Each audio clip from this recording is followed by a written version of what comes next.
দফা কর্মসূচি আছে, সেই 21 দফা কর্মসূচিতে আমরা কিন্তু স্পষ্টভাবে বলে দিয়েছি যে 2 বারের বেশি পরপর কেউ বাংলাদেশের প্রধানমন্ত্রী হতে পারবে না, দলীয় প্রধান রাষ্ট্রের প্রধান হতে পারবে না। এই কথাগুলো আমরা কিন্তু আগেই বলেছি, এখন আলোচনা আসতেছে, কিন্তু আমরা 21 সালে যখন দল গঠন করি আমরা এই কথাগুলো কিন্তু আগেই বলেছি, রাষ্ট্র সংস্কারের কথা কিন্তু আমরা আগেই বলেছি।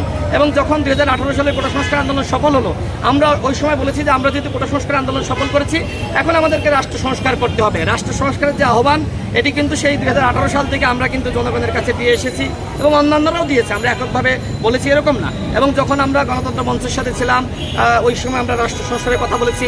বিএনপির সাথে যুগপৎভাবে যে আন্দোলন ছিল, সেখানে যে রাষ্ট্র সংস্কারের 31 দফার রূপরেখা, সেখানেও আমাদের মতামত ছিল। অর্থাৎ রাষ্ট্র সংস্কারের যে বিষয়টি এখন জনগণের সামনে এসেছে এবং অন্তর্বর্তীকালীন সরকার তার একটি গুরুত্বপূর্ণ কাজ হিসেবে মনে করছে, এই রাষ্ট্র সংস্কারের প্রস্তাব কিন্তু আমরা সেই 2018 সাল থেকে দিয়ে আসছি।